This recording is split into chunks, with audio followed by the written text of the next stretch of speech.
Hello team, welcome to another ATP Geopolitics video. Myself, Jonathan, the MS Pitts. This is a frontline update for the 17th of October 2024. It's been 4 days since I've done the last one, so take into account that time period. If there are large movements on the map in either direction, then that's explained by possibly being a number of days. And if there's not a lot of movement, that means, oh goodness, things may have slowed down. So we'll have a look. If you don't know what the lines on my map mean, please check out the key on the screen at the moment. It is 12:40 at night, my time. I should be in bed. But nevertheless, I do need to do this because tomorrow morning is going to be a very busy one and I'm out. So my output is going to be completely, I say tomorrow morning, this morning, my output will be somewhat inconsistent today. Right, okay, whatever.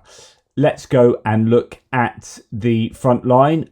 Thank you so much to JR, who's helped with some technical issues. We still have a problem with all of these labels on the pins that are an issue, and it's really ugly at the moment. So that is one of the definite goals, to try and get rid of the labels. Right, okay.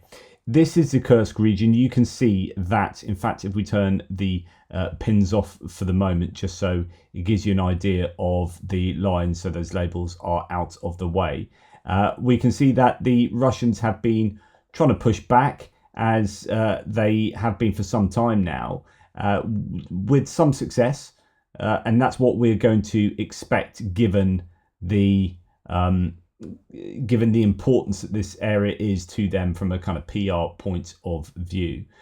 Anyway, right, finally, there we go.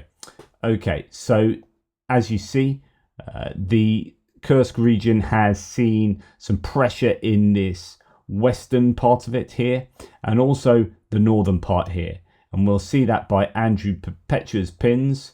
That shows, so this blue line is where Andrew Perpetua has the Russian defensive line. This red or orangey line is where Surat Maps has it. And you can see there's a vast difference there, but it was going all the way up around here for the Russians previously. So they've taken back quite a bit of land over the last 4 days. So this is fairly substantial. If we put a distance on that, that's about 5.5 kilometers in that particular area. So the Russians have definitely had some success pushing the Ukrainians back there. That's definitely the case.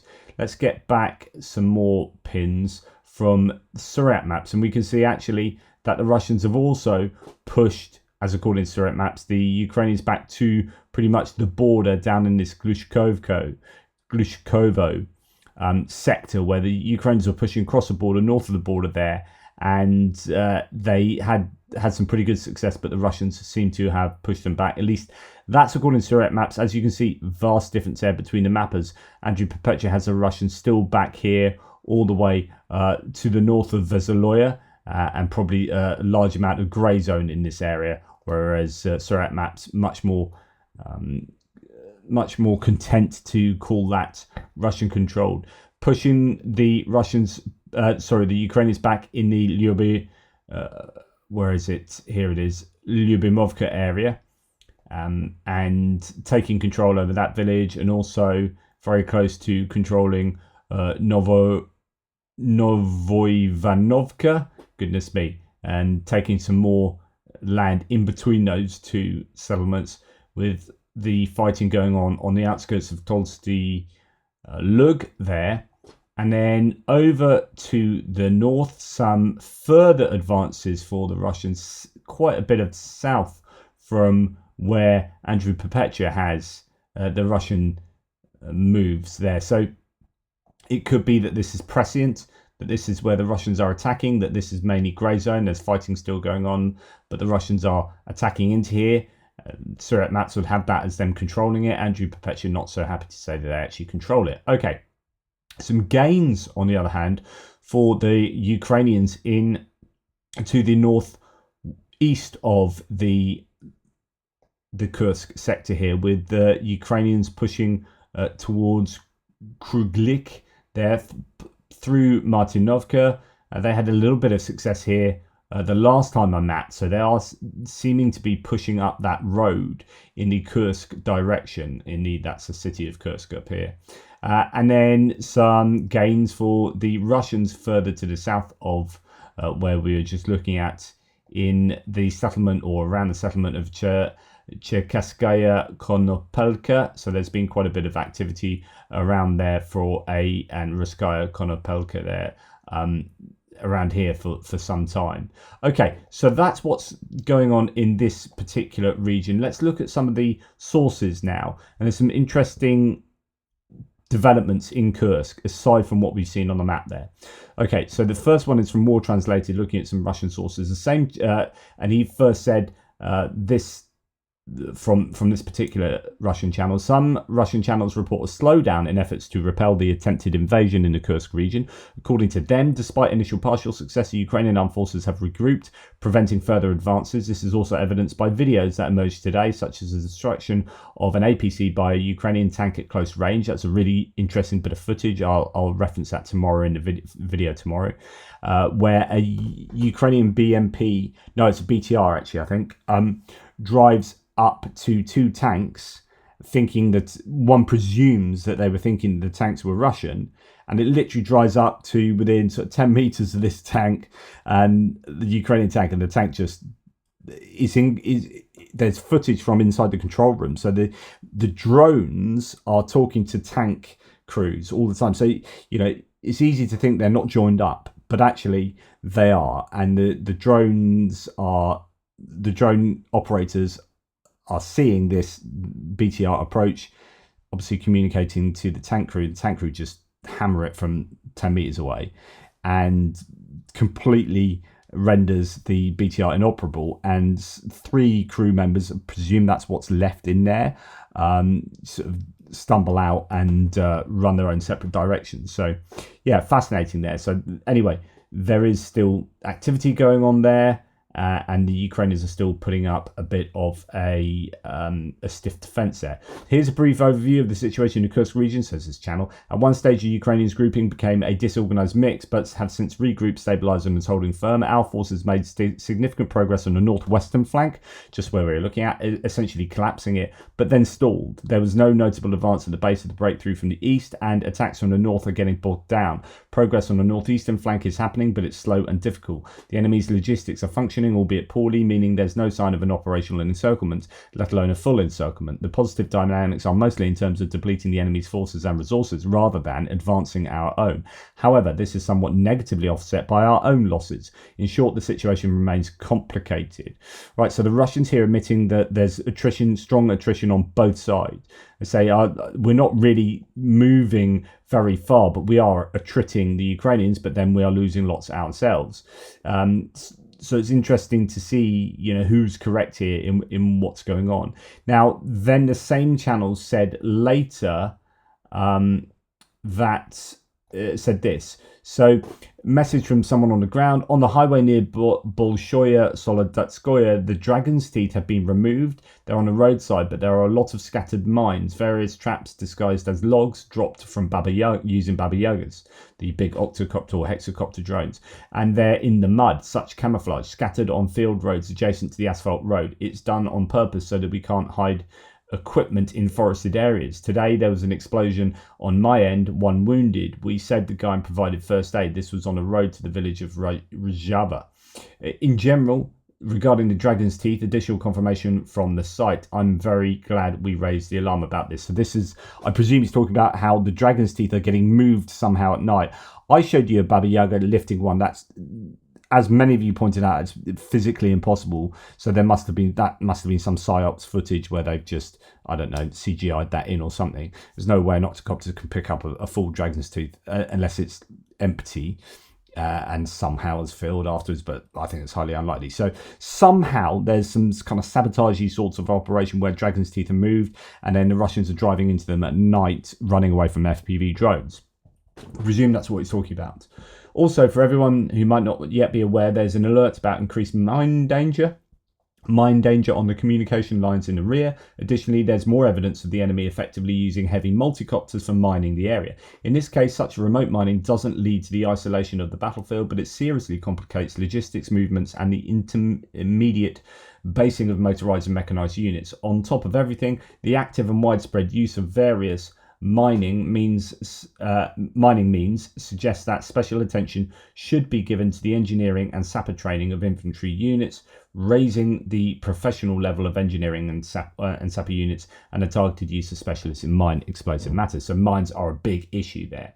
Okay, moving on, we have no reports saying yesterday that a Russian mechanized assault with 4 infantry fighting vehicles landed troops in storm positions near Cherkasy-Konopelka. So this was the region here that this is almost certainly from this footage why Surrey Maps has moved the Russian lines further, in this case further to the north, just along this thinner salient around, as mentioned, Cherkasskaya Konopelka.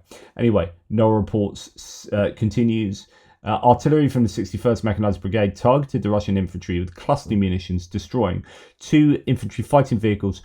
And this is the important part, during their retreat, right? So on video, you can see these guys retreating, which is not reflected in this mapping here. So this is a kind of thing that Surrey Maps does. Although there's often some prescience there, because usually when the Russians attack once, they'll attack again and again and again until they actually do take these places. But this could well be one of these examples where Surrey Maps says, right, I've got some video evidence that the Russians have been exactly here. So we know that they were there, so therefore they control that. Rather than accepting that this is a grey zone, the Russians have attacked in with a whole bunch of mechanised equipment. They've been repelled and they've retreated, and it's still a grey zone. Later on, no report says that near Ulanok, so this is from yesterday as well. Near Ulanok, but bear in mind yesterday is only like an hour ago. Near Ulanok, a Russian mechanized attack failed, but shows Russia's intention to quickly recapture all territories that were lost in recent months. So another failed attack there, but the idea is that they're working really hard to take back Kursk, obviously, as we'd expect. Geolocated footage, he says later, shows Russian presence in Lubyamovka. So just to remind you, that's on the other side now. So over here, that's in this particular area, in here. So that's Lubyamovka. So that's where we're talking about. And they continue, no reports continues after initially being able to repel attacks. It now seems that Russia has been able to establish control and is advancing towards Zeleny Shailak, which according to our information is still under Ukrainian control. Now it's around there, Zeleny Shailak, where the Russians executed the Ukrainian soldiers. So I don't know where that is, because it's definitely not up there. It might not be rendering because it is there are too many pins around here, but I have a feeling, I thought that might have been here. Yeah, here it is. So this is the area that Surrey Maps has under Russian control, and that could be because around here, somewhere around here, was where they, as I mentioned, executed those Ukrainian soldiers. 9 of them, but no report says his information has that under Ukrainian control still. So don't know who controls that. Differing accounts there. Right, this is Surrey Maps now talking about what's going on there. So, and in the Koroneva district, the Russian army took full control over Lubyamovka. Clashes with the Ukrainian army continue in Tostoy Lug and Novoivanovka. So just as I talked about, so some gains there for the Russians. Okay, now this is where it gets a little bit funky, perhaps. PS01 says the infamous 155th Russian Marines Brigade. So that's a naval infantry brigade who were originally based in Vuhledar, and they have been reconstituted a whole bunch of times, and I don't think they're quite the crack unit that they were at the beginning of the war. They lost huge amounts of troops and equipment down in Vuhledar. The infamous 155th brigade is surrounded in Kursk, apparently overstretched after too many victories. So sad. The good news is that Ukrainians have enough bullets for them. So that's obviously a very pro-Ukrainian account. So let's read this. The units of the 155th Separate Marine Brigade located in Novoivanivka area. So that's interesting. So that is literally where we just are here. So around here, there is possibly a unit 155th being surrounded. And facing serious difficulties in providing themselves with ammunition and food, they've found themselves effectively surrounded by Ukrainian forces, which makes it impossible to continue offensive actions and develop success. The weather also makes its own adjustments on the course of the battles, adding additional difficulties and unpredictability to the execution of the combat missions. Despite the critical situation, commanders continue to send reports of imaginary successes, hiding the real problems and dangers that our soldiers face. In general, there are many difficulties and even greater trials await us ahead. Let's pray for our guys. So that's the claim there. So remember that when we see pins on maps, it's very easy to just go, oh my god, that's terrible.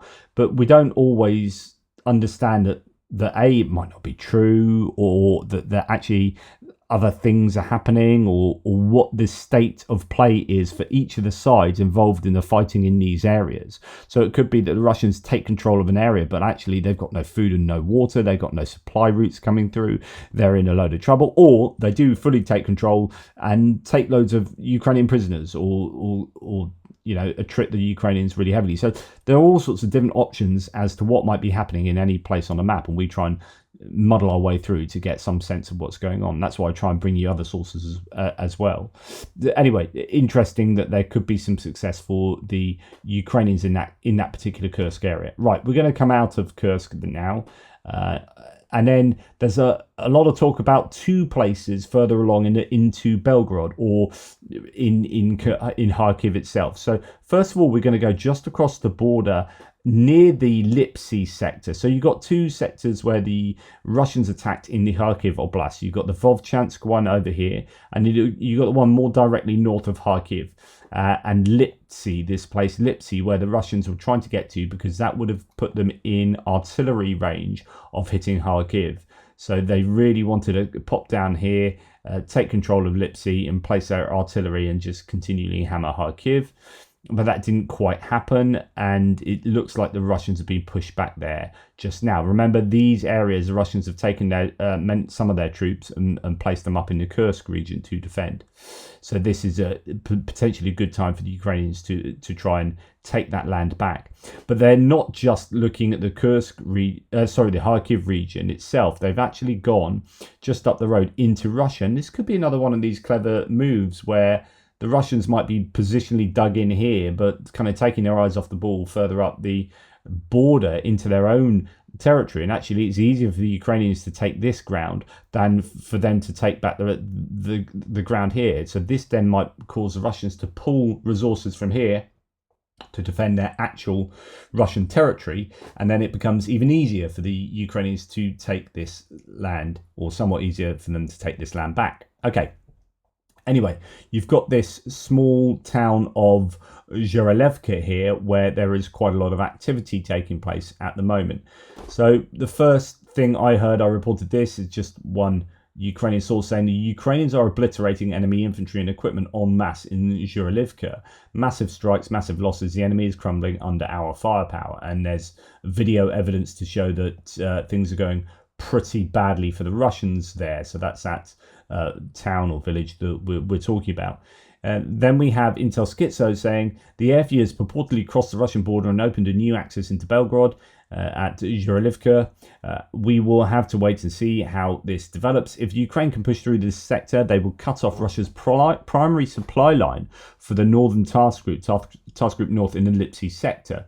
So that's to say that this road coming in here, it appears to be the main supply road that is supplying this whole Kharkiv sector, that northern one, the Lipsy one. So this is a very clever move potentially for that reason. So if they're going to cut off supply, they're going to starve the supply to this Lipsy sector, then the Russians will have no option but to kind of pull back, you would have thought.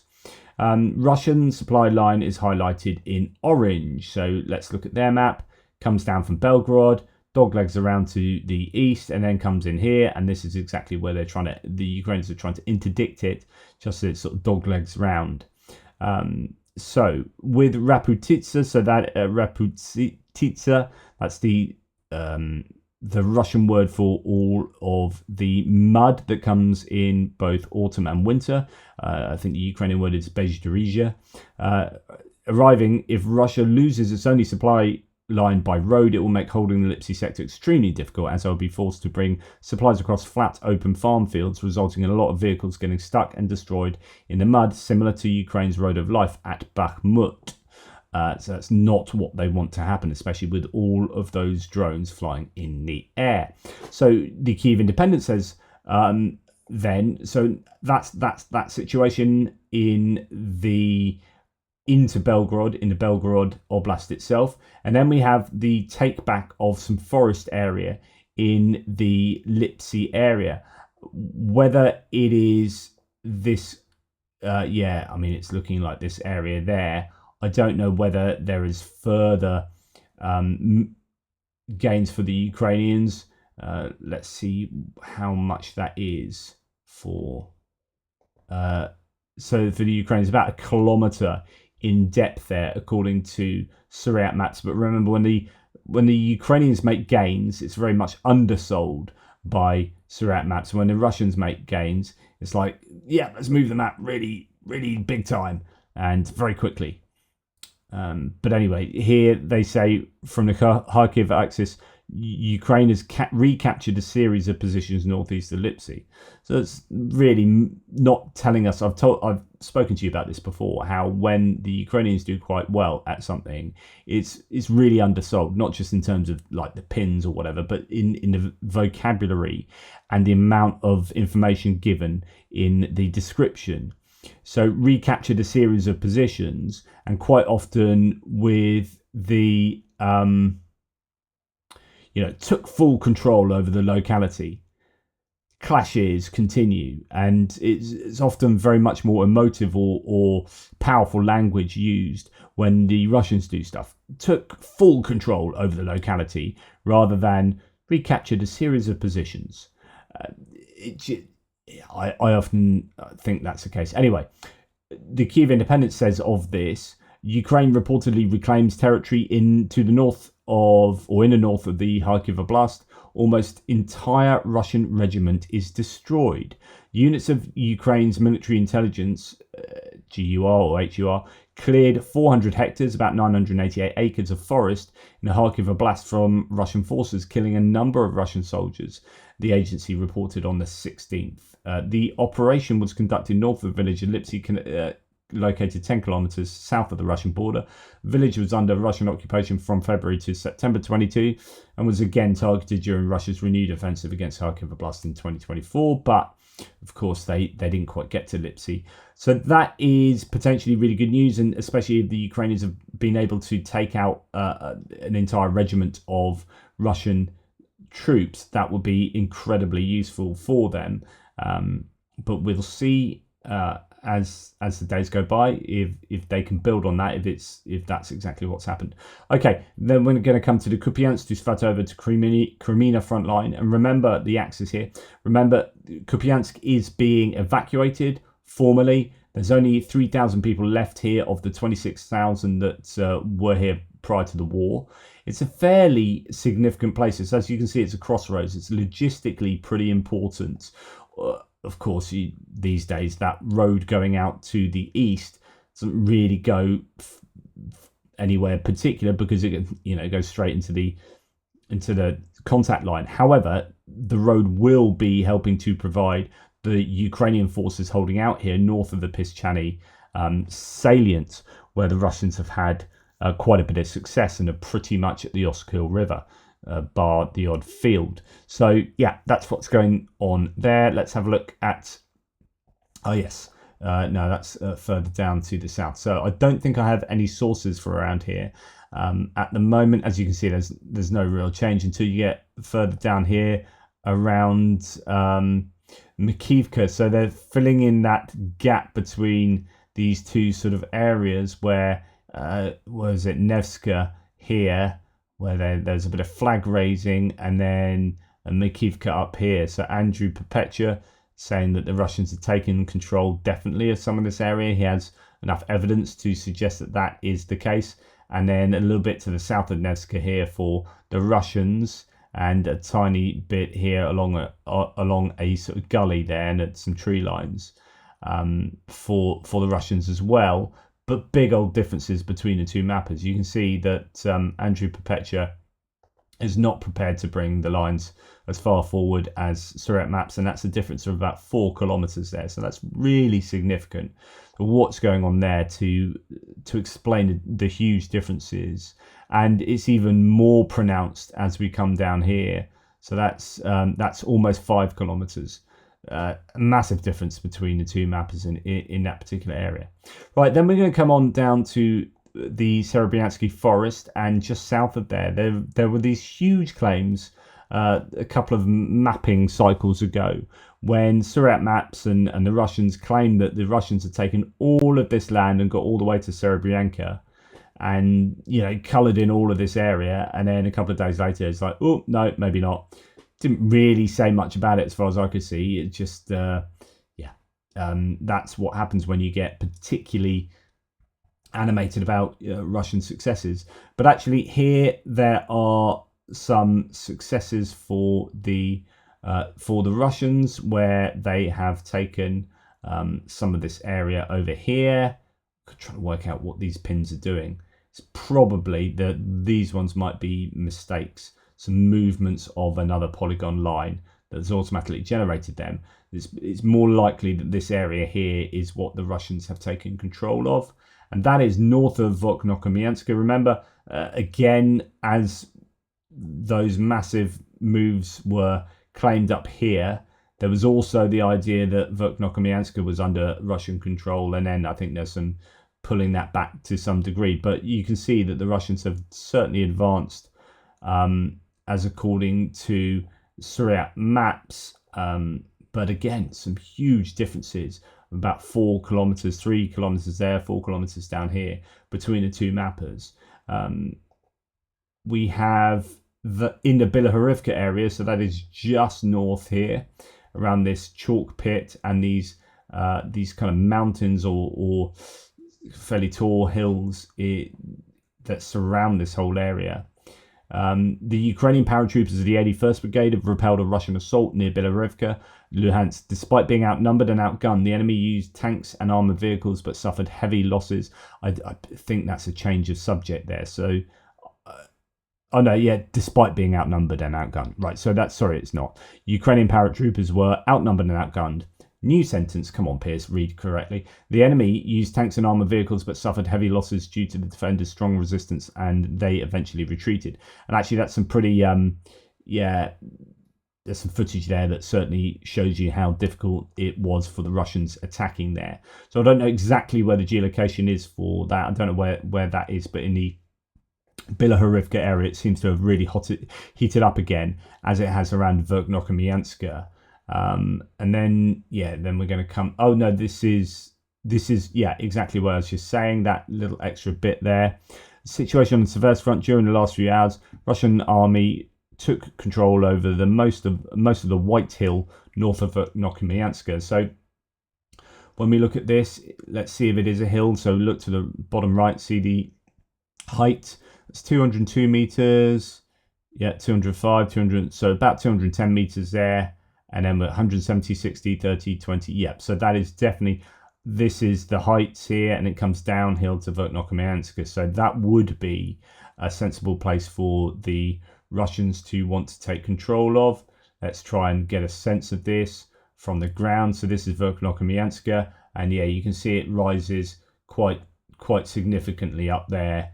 And the Russians have sensibly taken the high ground to the north of the town. And that will give them sight over it and the ability to hit it more easily. It's a bit like Klishchivka to some sense. So yeah, that's going to be a challenge for the Ukrainians if that has indeed happened. Okay, and now we come further to the south, and I think we have talk of New York there. What have we got here? Yeah, so we're just coming on to New York now. Okay, right. let's go back up here. So these Bilorivka down the Seversk front line. Then actually, although there are no tweets for this, these are changes over the last 4 days. So these have happened probably a couple of days ago. Okay, slight gains for the Russians, but again, this is not as according to Andrew Perpetua. So it could be sort of small attacks. Whether they've actually maintained control of these positions is under contention.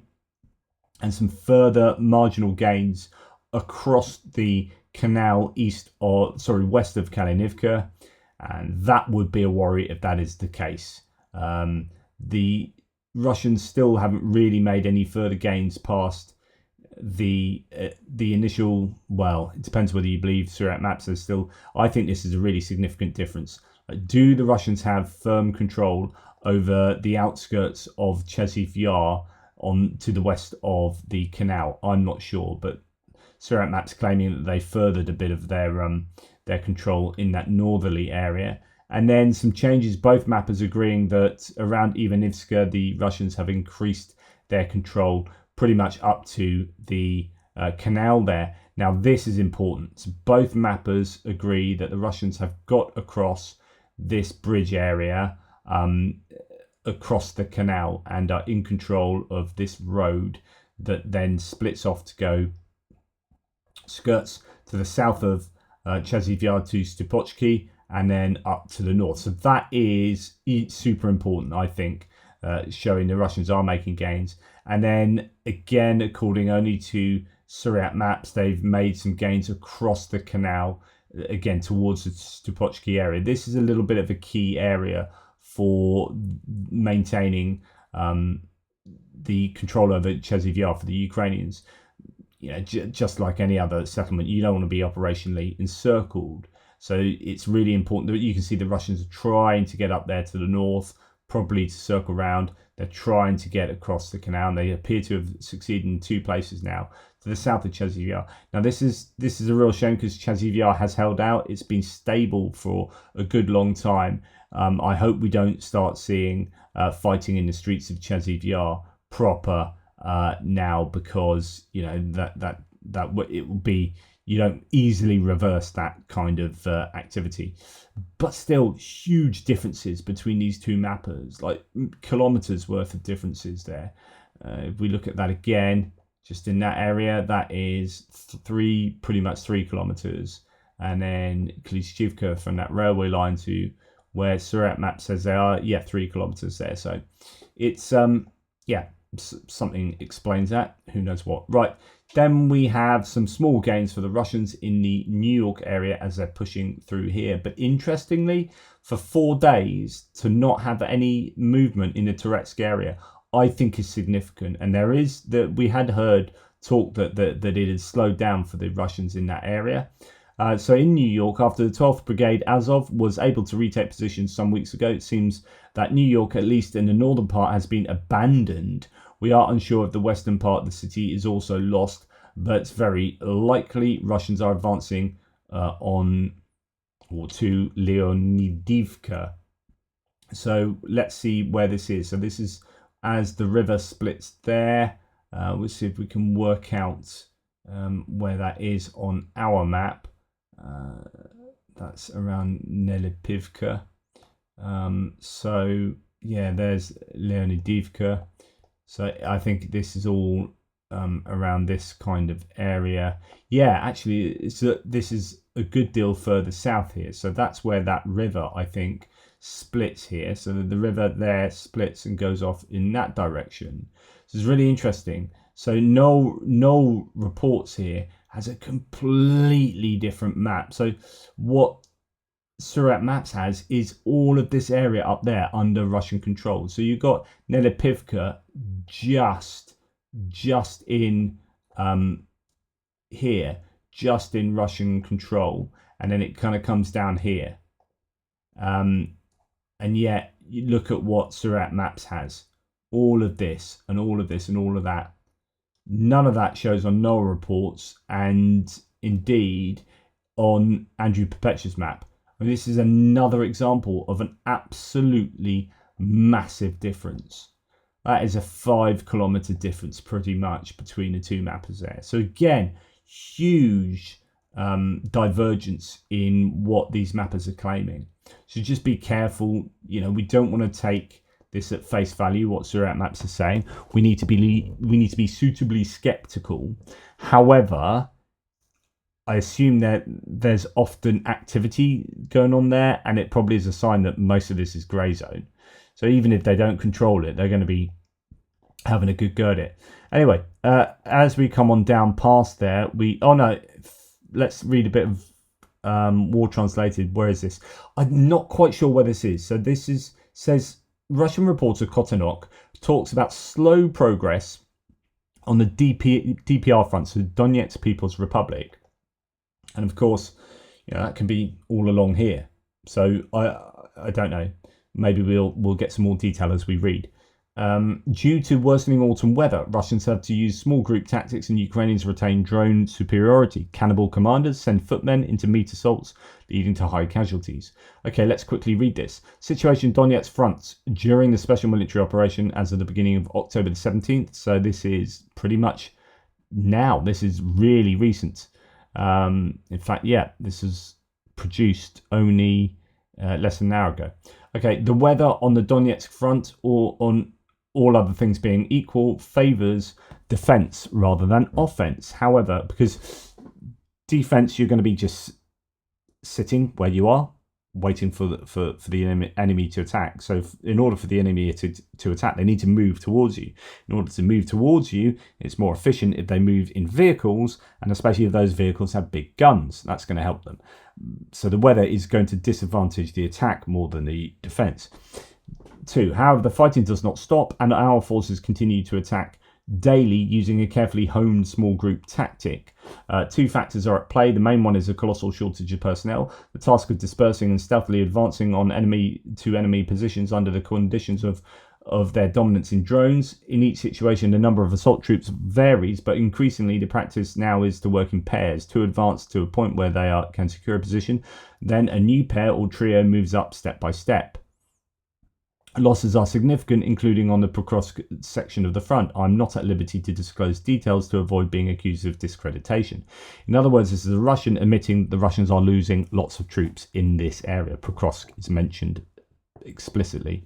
2 problems that often seem unsolvable so far are the enemy superiority in drones, including FPV drones, and the presence of cannibals among some commanders and staff officers of Lao army units. Near Seladove, from the north and south, we continue attempts to encircle the city. Yesterday, under extremely difficult conditions, despite everything, we finally captured and secured a small section of the grey zone. On the northern front, the Ukrainian forces pulled back but hindered us from holding the position.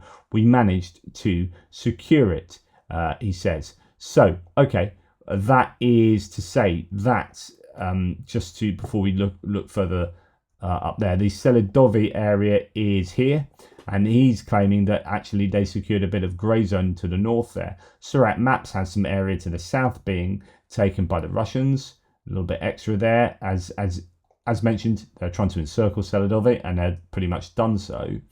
And Andrew Perpetua has the Russians making some gains, and in fact there's I don't think I've got it, but there's plenty of people reporting on Sakharina now being under Russian control. So that seems to be what both mappers there agree with. Now, interesting that up here, Andrew Perpetua has some small gains. I don't know if it's just a bit of a rejig here, but this area is not under Russian control as previously thought, or maybe the Ukrainians have counterattacked there. But this is very close to the main Ukrainian line. I mean, this is the main trench line here before really you get to Minohrad and Pokrovsk. Right, as we come further to the south past, I don't think there's anything else in the sources there. We come past the move towards Kharkiv, no change in 4 days. That's very good news. Come down past Pobyeda, and we can see that over the last 4 days have been some fairly significant, well, I say significant gains for the Russians, but actually Surat Maps has already got that. So this is basically Andrew Perpetua starting to agree with Surat maps more so in this area. So there's more evidence maybe that's come out that the Russians are in control of that land. Likewise here. So it's arguably not that the Russians have made any extra gains, but actually the mappers are just agreeing with each other more around Vodyany. And then here we have Surat map saying that north of Vuhledar, the Ukrainians have been pushed back a little. The Russians have taken some of this land. But actually, this could all signify really only minimal gains, perhaps around Vuhledar, and that then feeds back into, or is supported by the claims that on the Donetsk front things have really slowed down. And then the final sort of areas of mapping change is along this area where the Russians have been trying to push north. There's two places, basically around the Prichistivka area. Sort of, you got Vuhledar, you come along the river. There's a river that's just below Vuhledar, comes up here. So the Russians seem to have been pushing over that river and north, and they're sort of elongating this line to try and sort of equalize it. They're having some success at the end of that area. Both mappers agreeing that the Russians have taken control over quite a bit of land. That's 4 days worth of land. And then when we come further to the west, we have quite a bit of land taken around Pryutne. This is the Levadny area.